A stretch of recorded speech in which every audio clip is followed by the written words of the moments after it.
Nomenclature 2. Nomenclature of salts and bases. Example 1.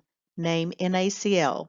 Notice you have two capital letters, which means you have two elements.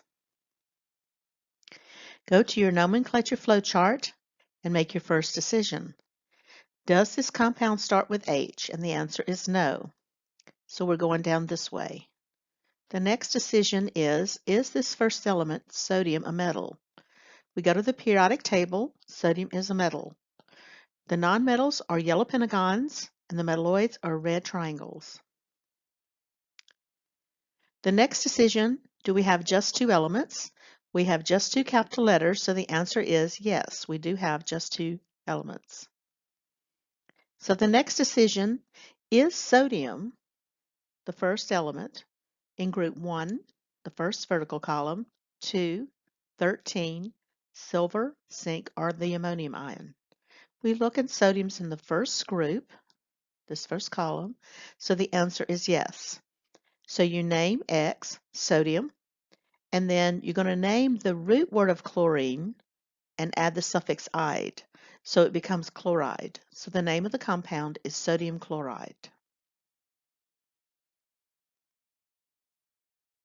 Example 2, CaCl2. Notice that you have two capital letters, which means you have two elements. We start with the first decision to make. Does this compound start with H? And the answer is no. We're going to go, the next decision we have to make is calcium a metal? Calcium is in the second group, so it is a metal. Do we have just two elements? The answer is yes. We're right here at this point. Now, is calcium, X represents the first element, is it in group 1, group 2, 13, silver, zinc, or ammonium ion? And it is in group 2.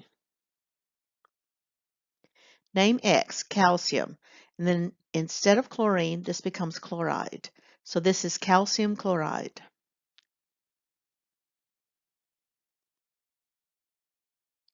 Name Al, parentheses OH, close parentheses 3.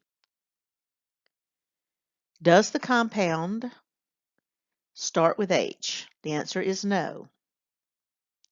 So we're right here. Is Al a metal? We go to the periodic table. Al is a metal. Do we have just two elements? And the answer is no. So OH is a polyatomic ion. In general, if you have a compound with an OH group in it, it's a base or basic. Otherwise, it's usually a salt. So we're going this way.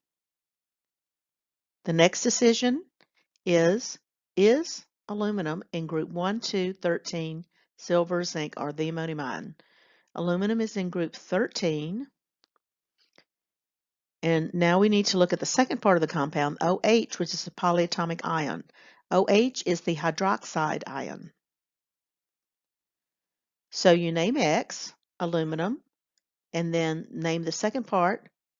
OH is hydroxide. So this is aluminum hydroxide.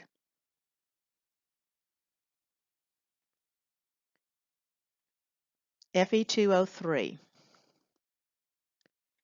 We determine if it starts with H, and it doesn't. Then we're going to decide, is Fe a metal? And Fe is a metal. Do we have just two elements? Yes, we have two capital letters. We have just two elements. Is Fe in group 1, 2, 13, silver, zinc, or the ammonium ion? And the answer is no. Here is iron. It's not in group 1. It's not in group 2. It's not in group 13. It's not silver or zinc. So the answer is no. This means that you have to give a Roman numeral. In other words, the compounds in the middle, the transition elements, often have different oxidation states, and you have to indicate which of those you have.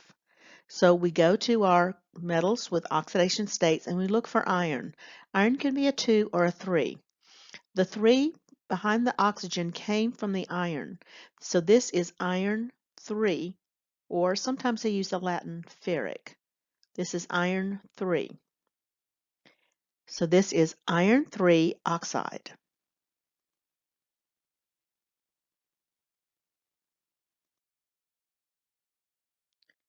All right, let's look at another example. We can see readily that we do not have just 2 elements, so we know that this part in parentheses is a polyatomic ion. The compound does not start with hydrogen, so it's not an acid. The compound, we have to look, is cobalt a metal? And cobalt is a metal, it's right here. Then we want to look at, do we have just 2 elements? And obviously we do not, so that's no. So you have a polyatomic ion. So we'll have to use our polyatomic ion sheet. Is cobalt in group 1, the first column, group 2, the second column, 13, silver, zinc, or the polyatomic ion? And the answer is no. Cobalt is right here. It's a transition element, and all the transition elements have different oxidation states except for silver and zinc. So we're going to need Roman numerals. And the 2 came from cobalt. It crosses back up to the top. So we're going to use the Latin name. Cobalt can be cobalt 2, which is cobaltus, or cobalt 3, which is cobaltic. So the 2 came from cobalt. This is cobalt 2. We need to look at our polyatomic ion, the C2H3O2. This is the polyatomic ion acetate. So the name of the compound is cobalt 2 acetate.